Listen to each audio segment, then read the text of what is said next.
In my opinion, the first challenge was to have the community believe that we needed a new hospital, because Jesse Holman Jones was built in the 50s through a great community effort. Some of those people were still around, some of that medical staff was still around, and they were very emotionally attached to Jesse Holman Jones Hospital and found it difficult to believe that a new facility was needed. So that was the first order of business, to convince the community that a new hospital needed to be built. Then the next order of business was to convince a board of directors and a medical staff and the county that a whole new structure should be for the new hospital. I said to the board, gentlemen, something I'd like to share with you tonight, okay? We might want to think in terms of building a new facility. What? Are you serious? Yes, I really am. I'm very serious, because we're at a deficit here. We've got a lot of age in the facility. We're lacking services that would increase our market share. And so we really need to think about it. And there were comments about there's no way that can ever happen. We still moved on. We started then thinking about pulling away from county ownership. We were a county facility at that time. That involved going to the county commission with our plea to pull away. That was probably one of the most difficult times that we had here. We had a town hall meeting. Everyone was invited in order to explain what we were going to do and why we wanted to do it. It had nothing to do with an exchange of money or someone making money. It had to do with pulling away in order to be able to provide what the county needed regarding health care. And that was as I said, that was really, really difficult, because there was a lot of negative thinking, negative response. You know, we don't need another hospital in this place. Yes, we do need another hospital. And the reason we do is because if we don't do that, we're going to lose a lot of patients to Nashville, because it's not that far. So we went the first time, we pled our case, we lost. We went again in 3 months, we pled our case, and we lost. I sent out a memo the following morning and said, we have not lost, we're going to win. So we went back, and the third time was victory. We won. And that is, they voted for us to pull away, be a community, not-for-profit hospital, and move forward with all of that.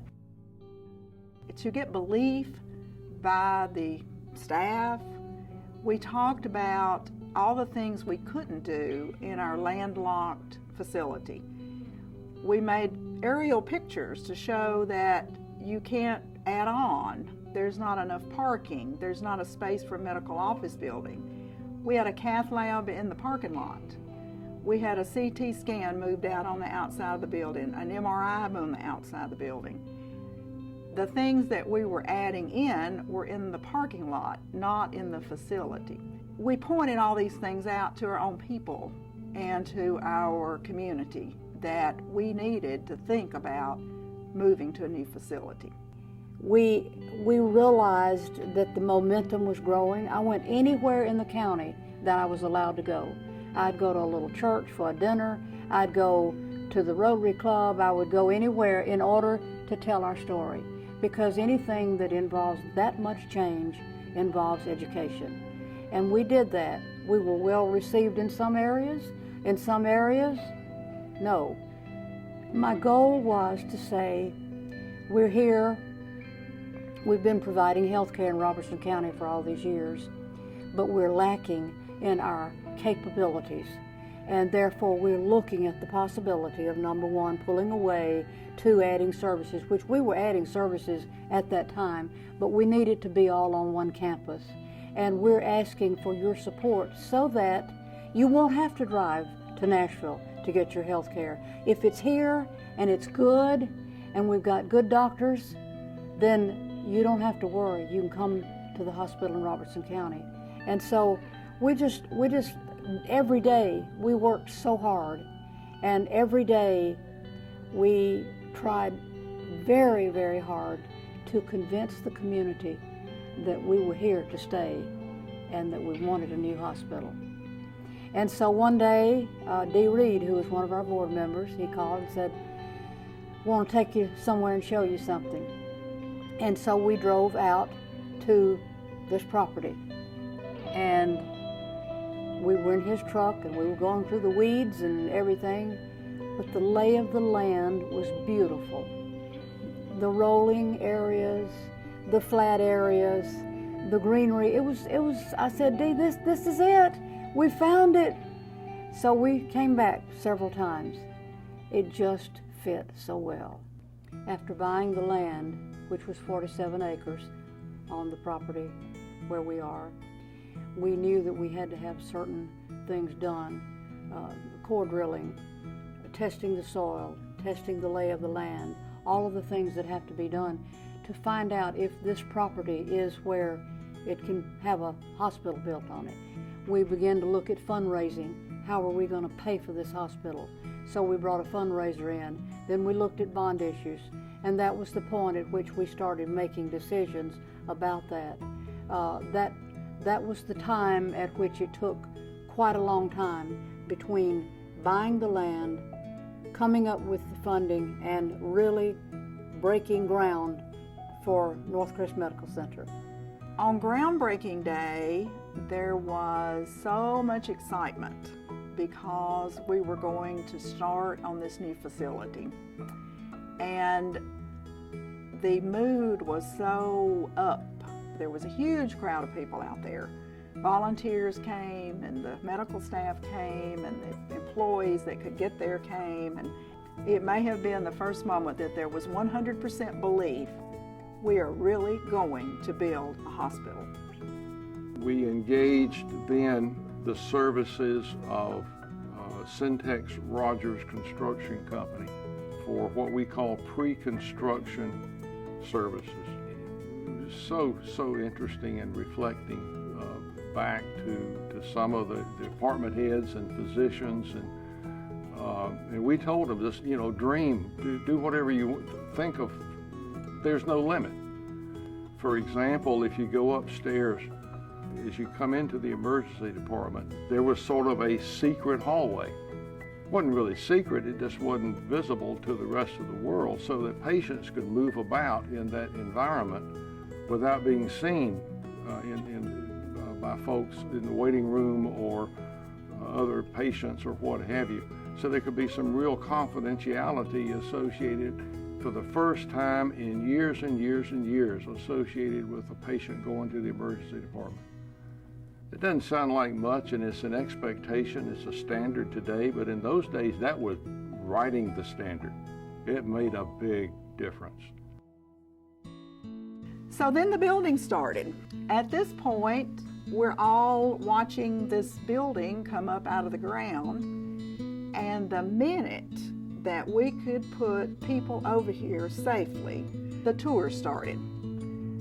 I think there were tours about every day. Some of us were over here. I learned to walk this hospital when it was studs and figure out where everything was because I had done so many tours by that time. So we toured anybody that wanted to come see the hospital because once again, we wanted people to believe it was happening, be a part of it, and we wanted the community to be a part of it. This is our hospital, this is going to be great, and we want you to see it from the ground up. When we finished the project, we started on time. We had not lost one day to weather. We had no delays whatsoever. Didn't have the first missed construction day, which was remarkable. We didn't have any hidden granite or limestone caverns on the property, and we were scared to death that we were going to find them. Didn't have that problem. We brought the project home, or completed it, in the most cost-effective manner that the Certificate of Public Need folks had seen ever for a hospital of our scope and magnitude. And it came off, and it was 18 months to the day from start up to ribbon cutting. December 10th, 1995, a big tent was put up in the area out here in front of the hospital. We had a dedication ceremony. It was cold that day, and that was 20 years ago that we dedicated the new facility. And then 3 days later, we moved the patients. Now that also had been planned very, very carefully, and all the plans written, and all of the procedures rehearsed. So at midnight on that night, we have a census with everyone's name on it. From that census, we decided if this patient could be moved in an advanced cardiac support ambulance or a basic cardiac support ambulance.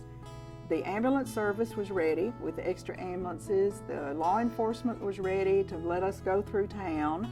It was seamless. It worked great. Everybody cooperated countywide, and we moved, I do not remember the number of patients, I'm thinking around 30 in about 2 hours. On that day, we had surgery. We had emergencies. There didn't seem to be any problem with people coming out here for the emergency room, and it just moved from Jesse Holman Jones to NorthCrest Medical Center and went to work. And now, look at this beautiful facility. And I applaud those people who worked on that real design build. It's turned out to be an incredible place. I'm very proud to have been a part of building something this nice and building something this good for the community. It is an honor to have been there during that period of time. One moment in time, this county, this town, had the newest hospital in the galaxy. Stop and think about it, and it's true. It may not have lasted 5 seconds. Somebody else opened one someplace else. But for that moment in time, this was ours, and nobody could take it away from us. And that's the type of thing that we were able to tell people and to demonstrate to folks that that's what this facility means to this county.